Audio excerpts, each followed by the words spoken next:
Olá, boa noite. Que bom estar com você no Parlatório aqui na TV Assembleia, canal 9.2. Para nós, ter a sua audiência é motivo de orgulho e de muita satisfação. Aqui você sabe, nós discutimos os principais temas sobre o processo eleitoral de 2020, eleições 2020. E já está chegando a hora, gente. A contagem é regressiva. E aqui cenários, tendências, regras, prazos, enfim. Todas as explicações que você precisa saber sobre o pleito eleitoral, você fica sabendo aqui no Parlatório. E hoje, de maneira muito especial, nós estamos recebendo para discutirmos eleições 2020, regra, prazos, cenários, normas, resoluções, o desembargador José Joaquim Figueiredo, ex-presidente do Tribunal de Justiça, onde fez um grande trabalho desenvolvimentista, um trabalho de muita probidade administrativa, inclusive já preparando o tribunal para esse novo momento de novo normal, mesmo sem saber que nós teremos uma pandemia como esta que está acontecendo. E hoje, o desembargador José Joaquim Figueiredo está na Corregedoria Eleitoral, do Tribunal Regional Eleitoral, com o doutor Tairone lá realizando esse trabalho e vai comandar todo o trabalho nessas eleições 2020. Nós agradecemos bastante a sua vinda, a disponibilidade na sua concorrida agenda para estar conosco aqui discutindo um tema tão interessante para a festa da democracia, que são as eleições 2020. É verdade. Eu devo dizer que a Justiça Eleitoral, que agradece ao convite, a fim de que nós possamos, de forma bastante transparente, demonstrar aos operadores do direito, à sociedade e, enfim, aos eleitores e aos candidatos que estamos fazendo no Tribunal Regional Eleitoral em prol de um pleito exitoso. Eu já havia falado que o doutor Tarcísio seria nosso consultor jurídico, procurador-geral da Assembleia Legislativa do Estado do Maranhão, e mais uma vez a gente agradece a sua vinda e é uma satisfação tê-lo neste momento. Está se aproximando, né, a contagem regressiva das eleições, dia 15 de novembro. Obrigado, Juraci, pelo convite mais uma vez. É sempre um prazer estar aqui, ainda mais na presença do desembargador José Joaquim. E eu, como cidadão, como operador do direito, fico muito feliz de saber que ele, assim como o doutor Tairone, estão à frente, aí, comandando esse processo eleitoral que já estamos aqui agora. Com certeza. Olha só, no Tribunal Regional Eleitoral foi decidida sobre a questão dos tempos. Ficou definido a formatação dos tempos em que cada partido coligação terá da propaganda eleitoral que já começou no rádio e na televisão.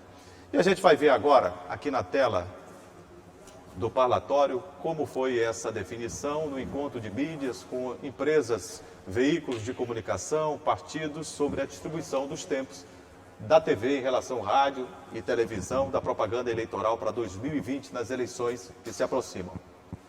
Partidos políticos, coligações, emissoras de rádio e TV definiram durante a audiência no Fórum Eleitoral de São Luís os tempos da propaganda eleitoral eleições 2020, primeiro turno. A veiculação, iniciada dia 9 de outubro, terá 20 minutos por dia e será dividida em 2 blocos de 10 minutos. Na ocasião, a TV e Rádio Mirante foi a emissora escolhida, sem objeção pelos participantes, para a geração de sinal de veiculação da propaganda eleitoral gratuita. Os horários de exibição ficaram definidos da seguinte forma. No rádio, a propaganda será veiculada das 7 horas às 7 horas e 10 minutos da manhã e das 12 às 12 horas e 10 minutos. Na televisão, os horários serão das 13 às 13h10 e das 20h30 às 20h40. Pelos sorteios, os primeiros programas eleitorais para prefeito serão exibidos na seguinte ordem: Coligação Pra Frente São Luís, Partido Solidariedade, Coligação Vamos Juntos por São Luís, Partido Republicano, Partido Socialista Brasileiro, Partido Socialismo e Liberdade e Coligação do Lado do Povo. Os tempos dos candidatos a prefeito também foram divulgados.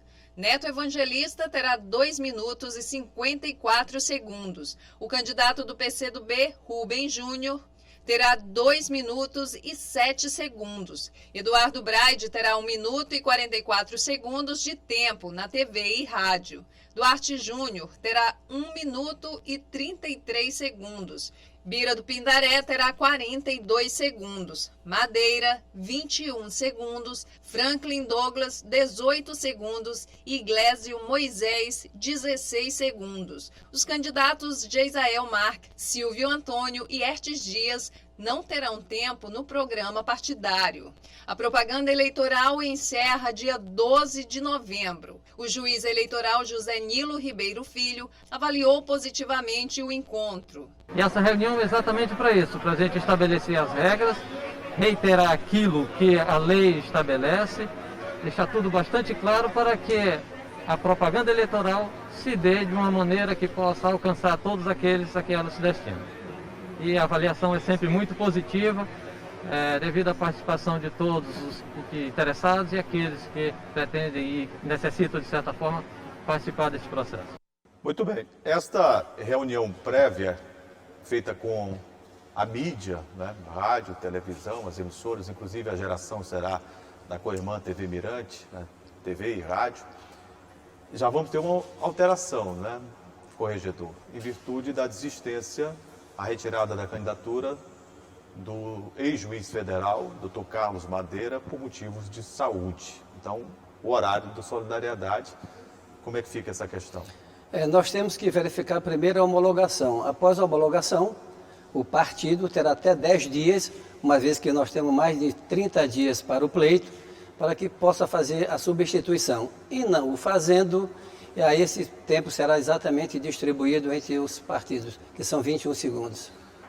Doutor Joaquim Figueiredo, a gente vê, né, essa exposição, inclusive a reportagem trouxe, do tempo de rádio e TV da propaganda eleitoral tradicional.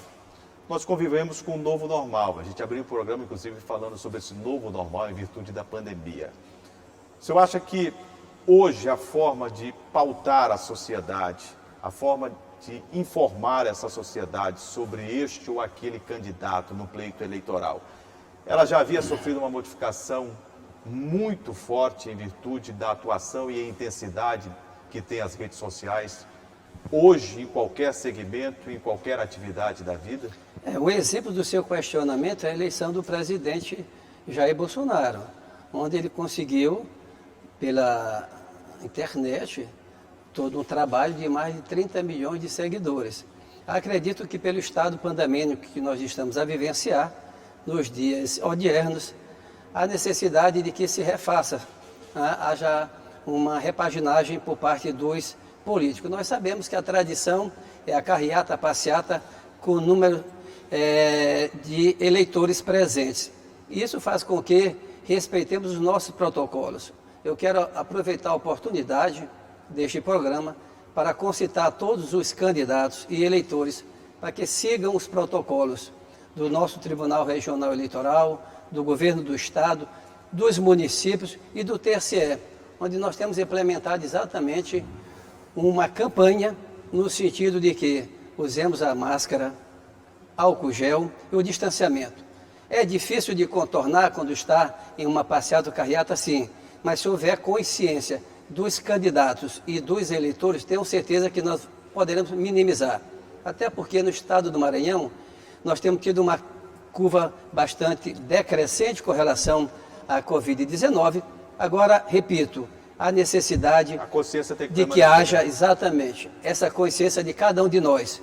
Porque, vejamos, embora você possa partir do pressuposto que é jovem e por isso você não vai ser afetado, que a medicina tem mostrado exatamente o contrário, e a realidade, quantos jovens já morreram, mas você pode ser um veículo, um vetor de transmissão aos seus pais, aos seus avós, aos amigos, então, e aí você está levando exatamente para casa, onde ele poderá vir a óbito. Então, eu peço neste momento, repito, de que todos nós tenhamos essa consciência. E esta consciência que o senhor conclama a candidatos e à sociedade de uma maneira geral, ela chega num momento muito importante, porque até mesmo aqueles que já se infectaram com a doença, a ciência, como o doutor Joaquim falou ainda há pouco, ela está mostrando que podem ser reinfectados, né, doutor Tarcísio? Sem dúvida, e a gente... Você não tem segurança, não. A vacina ainda não está essa pandemia, tudo isso que está acontecendo agora é uma novidade para todos, inclusive para os cientistas, para os médicos, para toda a classe que está cuidando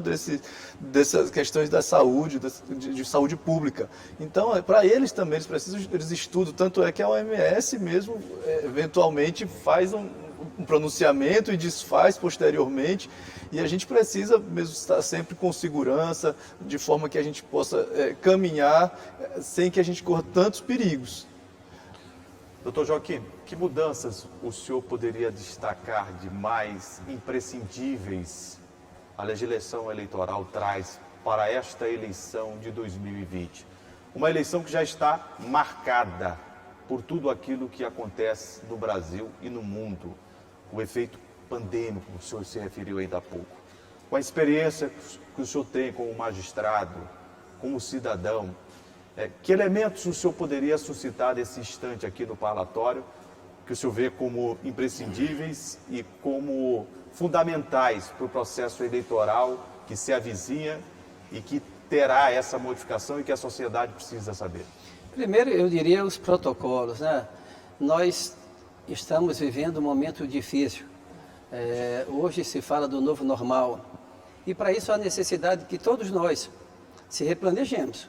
Eu tenho dito que a Justiça Eleitoral se preparou para tal e durante esses 8 meses. E o grande problema, ele já advém quando nós modificamos a nossa Constituição. Através da emenda constitucional 107, as eleições seriam no dia 4 de outubro, próximo passado. Agora nós tivemos que levá-la para o dia 15 de novembro, já visto que o problema que nós teremos que enfrentar a época que seria da pandemia. Para tanto, o nosso Tribunal Superior Eleitoral, através de consultoria médicas com especialistas, demonstrou de que a curva poderia estar ascendente em alguns estados, como ainda está. E isso poderia nos criar problemas mais sérios do que o que temos hoje. E no estado do Maranhão, aqui eu vou falar particularmente do nosso estado, o que fizeram o nosso egrégio Tribunal Regional Eleitoral? Primeiro, o comprometimento dos senhores juízes, senhores chefes de cartórios, os servidores incansáveis. Sem eles, nós não teríamos, sem dúvida alguma, a eleição, que eu tenho certeza, com a bênção divina, exitosa, porque temos trabalhado nesse sentido. Já fizemos, eu e o desembargador Tairone, mais de 6 reuniões com os senhores juízes e chefes de cartório. Tivemos também reuniões com os partidos políticos. Isto aqui é um fato importante. Eu devo informar que no biênio 2009-2011, eu estive no egrégio Tribunal Regional Eleitoral, na condição de corregedor e vice-presidente. E hoje retorno. E aquela época me causou espécie quando eu dizia aos meus assessores que iria fazer uma reunião que eu achava que era algo corriqueiro com os presidentes de partidos políticos, para conscientizarem de que cada um deveria tratar de forma igualitária, isonômica e respeitosa cada um dos candidatos e os adversários. Porque você tem adversário, você não tem inimigo na política. Embora saibamos que uma eleição municipal, por ser uma eleição intestina, que a rivalidade a rivalidade é muito presente, inclusive dentro de familiares que se dividem em relação... Tem grupos de WhatsApp. Do WhatsApp, e hoje com o WhatsApp, que na época não tinha, hoje nós temos essa ferramenta bastante importante, mas que, por outro lado, aproveitando-se o gancho, ela traz um problema sério para a justiça eleitoral, mas muito mais para aqueles que infringem, que é o caso da fake news, né, que nós estamos combatendo. Inclusive, eu hoje, antes de sair da corregedoria, eu despachando com meus assessores, nós já temos 106 denúncias via Pardal, 106, que nós estamos apurando. Temos já 25 do município de São Luís, ou seja, e aqui eu não quero fazer nenhum questionamento de que vamos do poder de polícia. São disparos em massa no WhatsApp? Não, são individualmente fazendo críticas e que você vê que não são consentâneas com a realidade do que acontece. Abro um parêntese. A democracia, eu como homem público tenho que receber as críticas, mas você que critica tem que saber que nós temos que respeitar a nossa Carta Constitucional. O artigo 5º da nossa Carta Republicana ela é muito clara. O direito de imagem, que nós temos que respeitar, e isto pode lhe trazer problemas não só na área civil, quanto na área criminal. E aos políticos serão imputadas também multas. Então, há necessidade de que você respeite. Então, é isso que nós estamos feito. O Pardal está funcionando, o Tribunal Regional Eleitoral está muito atento. Nós, inclusive, já estamos julgando hoje vários processos que têm chegado do interior de recursos eleitorais relativos ao WhatsApp. Está acima daquilo que o senhor esperava ou dentro de uma normalidade Na do pleito eleição, não numa concorrido? eleição municipal, você espera sempre muito mais. Há esse plus.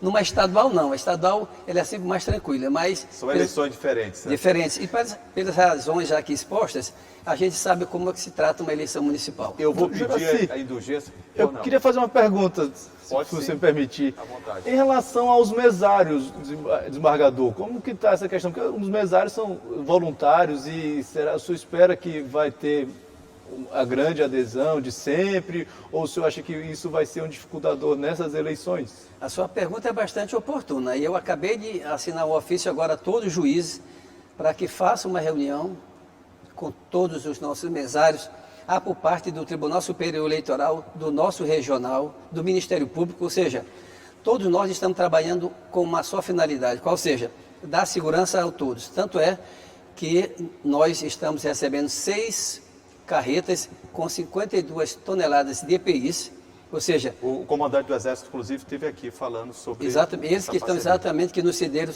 as suas Coronel Souza dependências Filho. para que nós colocássemos para fazer a distribuição em todo o estado do Maranhão. Então, haverá uma segurança por parte dos mesários e assim como aos eleitores. Aqueles eleitores, por exemplo, que se esquecerem das máscaras, nós teremos máscara para substituir. Mas eu já peço aqui que todos levem a sua máscara, não esqueçam da caneta, do álcool gel, embora nós tenhamos em cada sessão eleitoral todo este aparato para dar segurança e aproveito também mais a oportunidade para dizer que nós reduzimos agora o horário das 8 para as 7, aumentando para 10 horas o nosso horário de votação e que das 3 primeiras horas, das 7 às 10 horas, seja exatamente para as pessoas com maior idade e aquelas com algumas comorbidades. Este ofício também eu assinei ao juiz para que divulgue em todas as suas zonas eleitorais. E agora, doutor Joaquim, eu vou pedir a indulgência do senhor, do doutor Tarcísio, porque a gente vai para um rápido intervalo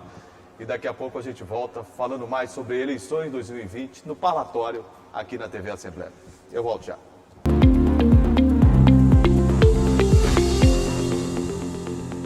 Estamos de volta com o parlatório aqui na TV Assembleia e hoje recebendo o corregedor eleitoral do Tribunal Regional Eleitoral do Maranhão, TRE, doutor José Joaquim Figueiredo, também procurador-geral da Assembleia, doutor Tarcísio Araújo.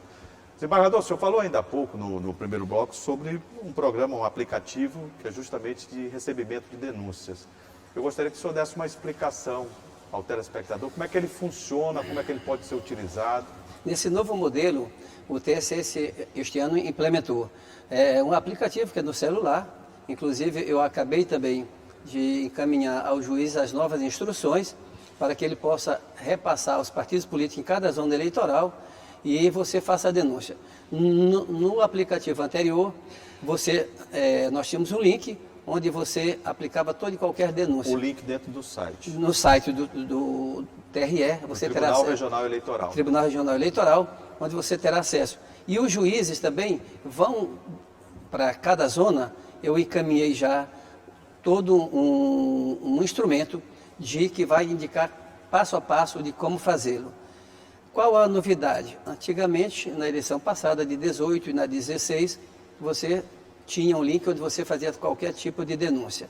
Agora não, nós separamos aquelas que são inerentes ao pleito eleitoral, você fará e cairá de imediato ao cidadão que está aqui no Tribunal Regional. Ele vai receber e faz a triagem para encaminhar logo para a zona ou para o próprio... E já faz uma pré-apuração sobre aquilo que está sendo denunciado? Não, ele encaminha para que o juiz já faça exatamente Esse essa análise e verifique se é caso, inclusive se for fake ou não. Mas ele tem já como fazer alguma triagem. O senhor falou em fake news. Fake news hoje é uma ameaça à democracia. Como é que o Tribunal Regional Eleitoral do Maranhão tem trabalhado esta questão e está preparado para combater a fake news? Foi exatamente o ministro Barroso, ao assumir a presidência do Tribunal Superior Eleitoral, ele fez questão de ressaltar que ele tinha exatamente como um dos lemas, era este combate à fake news, e o tribunal está dando o exemplo. Aqui no Maranhão nós estamos preparados, até porque há um trabalho em conjunto dos juízes com o Ministério Público. O Ministério Público aqui no Maranhão, no Tribunal Regional Eleitoral, tem à frente o doutor Juraci Guimarães, e nós temos tratativas quase que semanais com ele. Eu na corregedoria e ele assim também como o desembargador Tairone, para que realmente todos os promotores e juízes, tudo que nós tivermos será apurado e não tenha a menor dúvida, todos serão punidos exemplarmente, quer no ilícito praticado infringindo o Código Eleitoral, as nossas resoluções inerentes ao pleito, assim como com relação à fake news. O tribunal está bem atento, né? Sem dúvida alguma. E isso, Juraci, como o desembargador estava falando anteriormente, da questão da pandemia, desse momento que a gente está vivendo, e é importante a gente perceber, todos os cidadãos terem essa noção de que a internet não é uma terra sem lei. Ela tem as suas normas e tem como eles serem detectados. E que deixa marcas, se o senhor me permitir. E tem como serem detectados. Tem que ser apurado o autor desses fatos. Então, eles acham que, através de um computador, estão se blindando para cometer crimes eleitorais ou até outros de crime contra a honra, enfim, outro tipo de crime. Criminal, né? E aí eles não estão. É possível que seja apurada a questão da autoria deles. E se você me permite, eu gostaria também de deixar aqui bem claro que o Tribunal Superior Eleitoral acaba de assinar um termo de ajustamento com as instituições do Facebook, Instagram, exatamente para que a gente tenha uma maior capilaridade no sentido de coibir qualquer que seja... Até porque nessas plataformas existe a maior participação de toda a sociedade, de toda a comunidade. Qualquer coisa que se busque hoje, você vai no Google para saber determinadas informações. E eles passam a ter os algoritmos sobre tudo, né, que envolve aquela pessoa. Às vezes você nem está precisando de um produto, ele já oferece de imediato, né? E o tribunal, hoje, Superior Eleitoral, inclusive, tem um processo que está em julgamento e nós procuramos nos cercar exatamente, porque em 16, 18 nós não tínhamos esse aparato, para contrapor a esta febre que se tornou a fake. Para esta eleição, não, sem dúvida alguma, será coibido e, repito, vamos, de forma exemplar, aplicar a penação a cada um daqueles que infringirem. E uma intervenção é que não só a autoria, mas a questão da repostagem, que é muito comum, algumas pessoas que eles apenas replicam ou encaminham, né? Isso também vai ser punido, com certeza. Sem dúvida alguma, até porque isso chama-se concurso de pessoas, é você transmitir aquela mensagem falsa, e você tem para retransmitir, você primeiro tem que se assegurar de que você está transmitindo uma mensagem que é verdadeira, ou seja, e se alguém pensa que com esse instrumento você poderá induzir o eleitor a um erro, você com certeza está enganado, porque você será punido pela Justiça Eleitoral. Desembargador, o senhor à frente do Tribunal de Justiça do Estado do Maranhão, o senhor reformulou, né, e adequou o tribunal a um novo momento de tecnologia, inclusive de informação e de processos, né? Essa experiência que o senhor teve como presidente do Tribunal de Justiça, o senhor está levando para a corregedoria, para justamente neste momento em que o Brasil atravessa o momento de pandemia, o mundo inteiro, com esse novo normal, com a coisa híbrida sendo funcionado, a questão online, adequar a tecnologia e essa utilização de diversas ferramentas para possa tornar o pleito mais seguro? O senhor está utilizando essa experiência que já vem como presidente do tribunal? E foi bem sucedida? Sem dúvida. Inclusive, eu tenho conversado muito com o desembargador Tairone, que é o presidente da Igreja Corte. Nesse sentido, a experiência que eu trago do nosso Tribunal de Justiça para o TRE, sem dúvida alguma, é de grande valia. Se o senhor me permite, alguns tribunais, inclusive, deixaram de funcionar. E o Tribunal de Justiça do Estado do Maranhão, ele mesmo no momento de pandemia, ele teve a sua funcionalidade garantida. E eu explico. Na nossa gestão, e não foi do desembargador Joaquim Figueiredo, foram de todos os desembargadores, juízes e servidores, e que eu passei a tratar de família judiciária. Eu não tenho dúvida que se nós não tivéssemos implantado em todo o Estado o PJE, que é o Processo Judicial Eletrônico, com certeza nós teríamos paralisado toda a nossa prestação jurisdicional a partir do mês de março, porque hoje ainda nós estamos trabalhando Viraria um caos, né? de home office e não tem a menor dúvida. O que acontece? O jurisdicionado não teria os seus pleitos apreciados pelo Poder Judiciário. Mas, graças a Deus, todas as nossas comarcas e implementamos mais, como disse no início aqui da minha entrevista.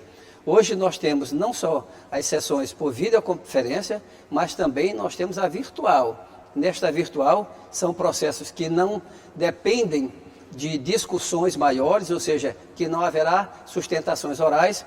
E então a gente coloca nos virtuais, no cível nós temos julgado mais de 300 processos por cada uma das 6 câmaras cíveis que nós temos. Então, vejamos, hoje nós julgamos em torno de 2.000 processos por semana nas câmaras cíveis via virtual e mais outros tanto também na videoconferência. Então, é uma ferramenta importantíssima e no TRE nós temos. Então, isso faz com que nós possamos dar maior celeridade nos processos. E eu devo já informar que o mandato do meu querido amigo desembargador Tairone encerra em fevereiro, quando eu assumo a presidência, e com certeza você tem que implementar uma série de coisas. E vou trazer a experiência que eu tive no Tribunal de Justiça, compartilhada pelos meus eminentes colegas desembargadores e pelos servidores, que sem eles eu não teria feito esta gestão exitosa e, é claro, abençoada por Deus, porque tudo que nós fazemos, Juraci, tendo Ele à frente, Deus no comando de tudo. Deus é o Senhor do destino. Exatamente. Desembargador, permita-me elencar um tema da maior importância aqui, que gerou uma dúvida, mas uma dúvida nas autoridades públicas e na sociedade, acredito que principalmente no eleitor. Ainda de pandemia, a gente sempre vai falar de pandemia. Puxa vida, parece muito político falando de aglomeração, falando da necessidade da utilização da máscara, falando do distanciamento social. E aí se começa a ter reuniões com um determinado número de pessoas superior àquilo que é previsto em protocolo.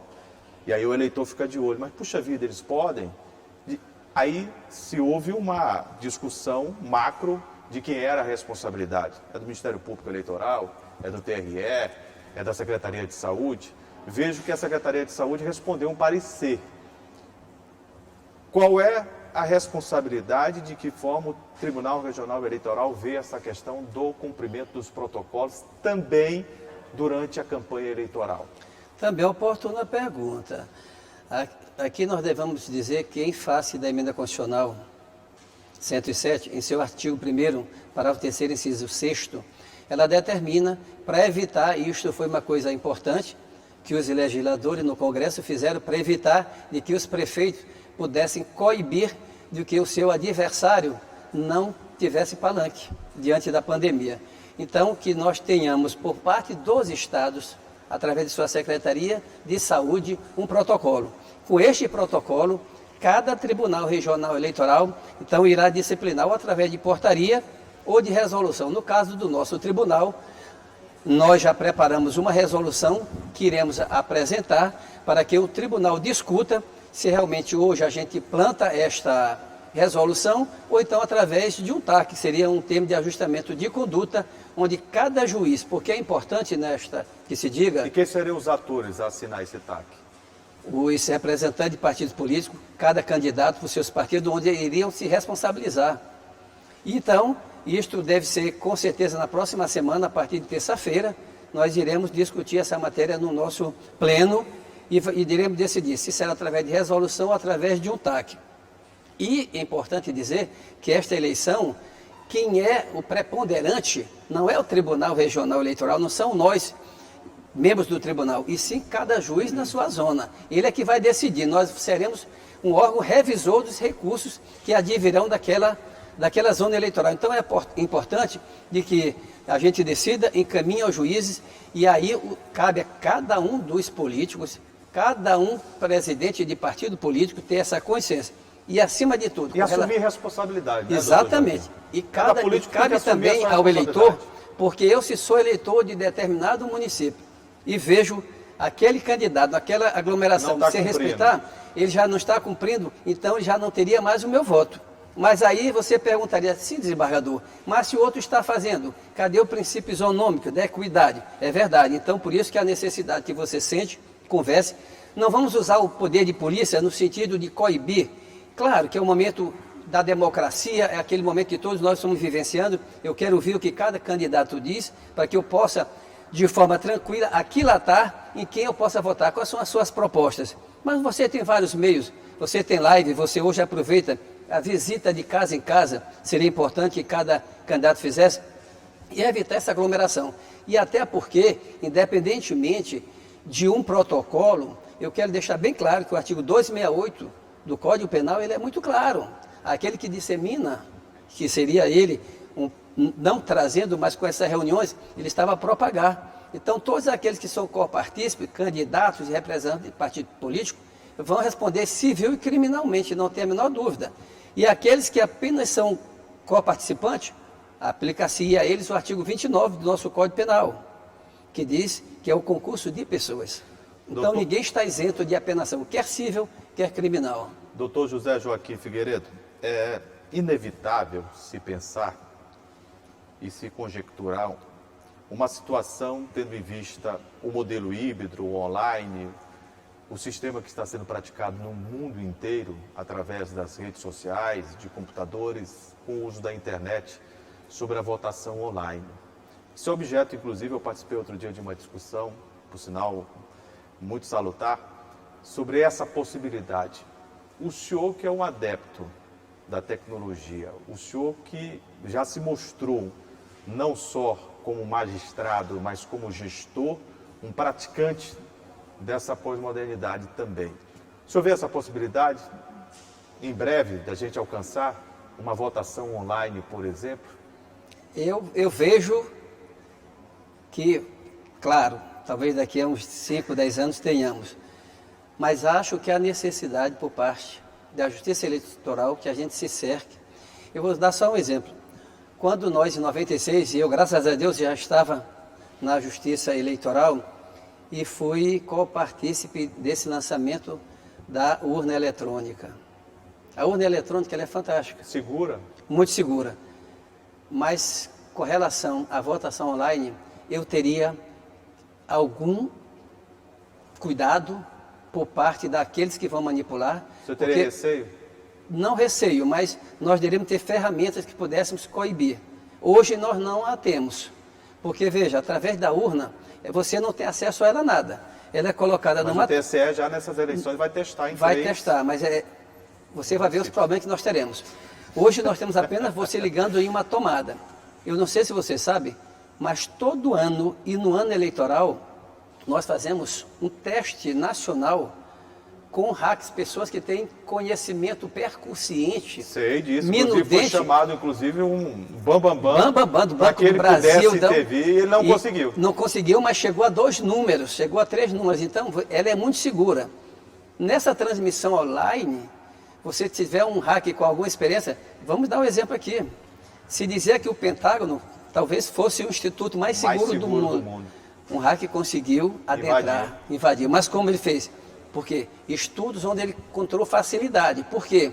Você vai para a nuvem, lá os experts no assunto sabem muito bem disso. E aí você consegue, porque é aquela velha história. Enquanto nós, que trabalhamos com bem, de forma aritmética, aquele que trabalha para o mal é de forma geométrica.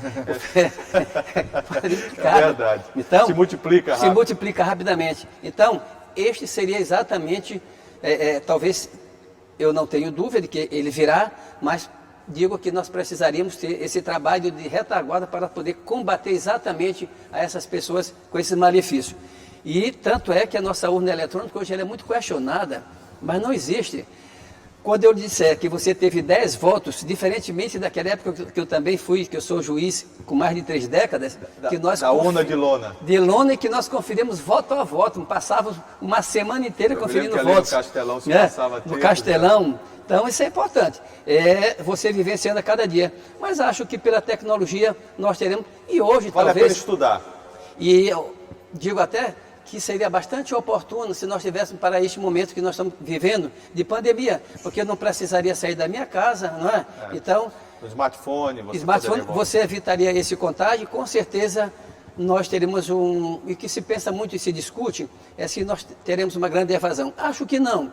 Nós temos em média nas eleições... Mas essa abstenção, ela tem crescido. Ela tem crescido. E aí você disse, e com esta pandemia? Acho que nós temos que ter aqui, neste momento, o espírito cívico de cidadão, de comparecer e saber que a justiça eleitoral, e você mesmo, por exemplo, eu vou votar, eu não vou só depender da justiça eleitoral, eu vou levar a minha caneta, eu vou levar a minha máscara e meu gel, todos nós podemos fazer e ter acesso. Se não tiver, a justiça eleitoral terá nas suas sessões eleitorais. Eu quero saber das duas autoridades aqui presentes, o Procurador-Geral da Assembleia, doutor Tarcísio Araújo, e o desembargador José Joaquim Figueiredo, sobre uma questão em relação, e prometo ser a última que farei... De hoje, né? Lógico.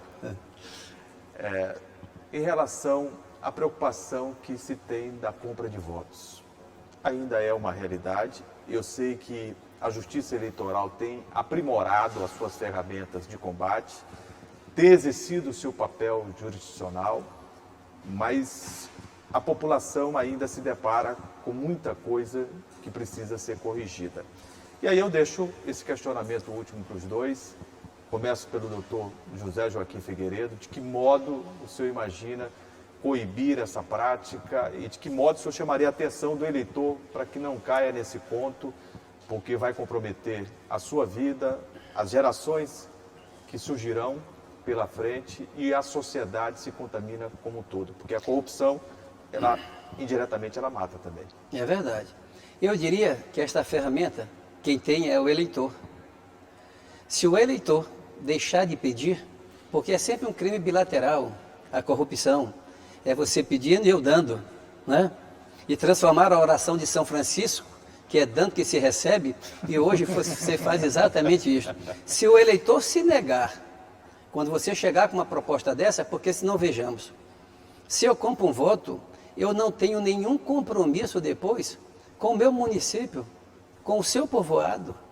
Mas se você dizer, eu não quero o seu dinheiro, eu quero trabalho, eu quero educação, eu quero saúde, eu quero segurança, eu quero na minha rua ter calçamento, eu quero um asfalto, eu quero ter higiene, eu quero que você, por exemplo, traga uma fábrica para cá, para que nós possamos trabalhar de tijolos, uma olaria, faça uma horta comunitária, então traga um bem que venha beneficiar a sociedade, não a mim individualmente, porque você me dá 50, 100 reais, você não sabe nem se eu votei em você.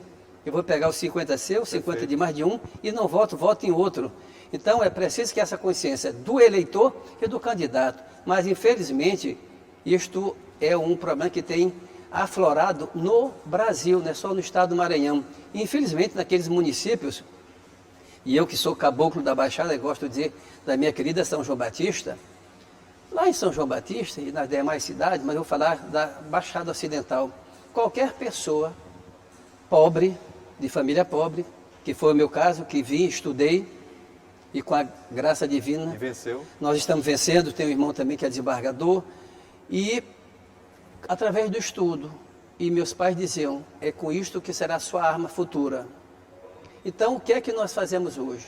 Você chega, em São João Batista nós tivemos vários candidatos, eu no Maranhão, mas eu cito São Batista, que foram candidatos a prefeitos e vereadores eleitos, sem terem condições financeiras. Era exatamente levando ao povo o que ele pensava, num diálogo franco a franco com as pessoas, que é aquela interação primária, sociologicamente falando, é olhando cara a cara, olho no olho. De convencer pelo de persuadir, argumento, né? De convencer cada um dos eleitores. Infelizmente hoje não existe mais isso.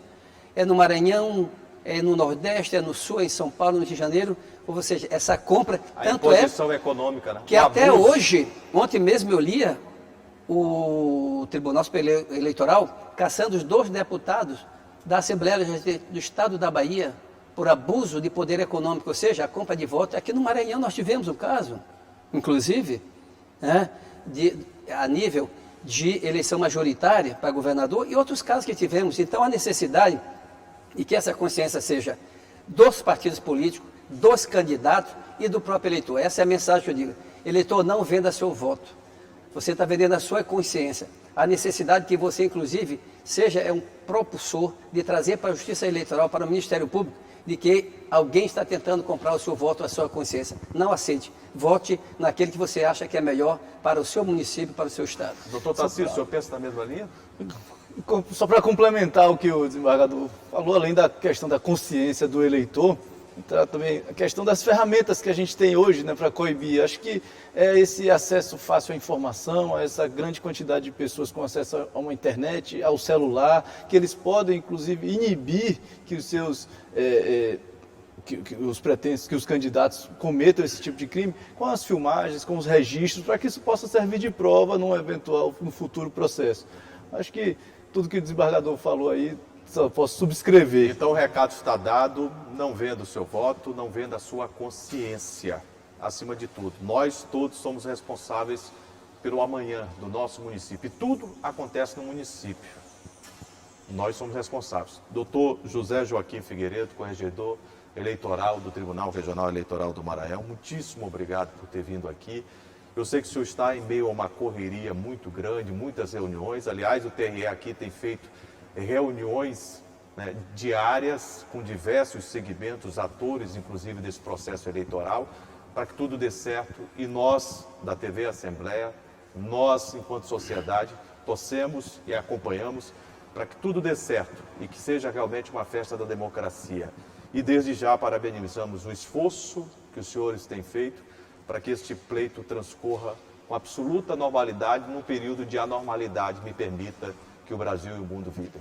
Com a bênção divina, eu tenho certeza que teremos um pleito exitoso e queria me colocar à disposição, dizer aos senhores de que há uma necessidade de que o princípio da transparência esteja presente, principalmente numa eleição como esta. Doutor Tarcísio, muito obrigado. Eu que agradeço, é sempre uma satisfação estar aqui, ainda mais na presença do desembargador Zé Joaquim, que além do aprendizado de direito, a gente também aprende um pouco de ciência política, um pouco de tudo aí, de humanidade, de tudo. Obrigado pela presença, desembargador. Obrigado. O parlatório fica por aqui. A você, muito obrigado pelo carinho da audiência. Estaremos de volta numa próxima oportunidade. Fique com Deus e lembre-se, fora da lei, gente, não há salvação. Um grande abraço a todos e até a próxima.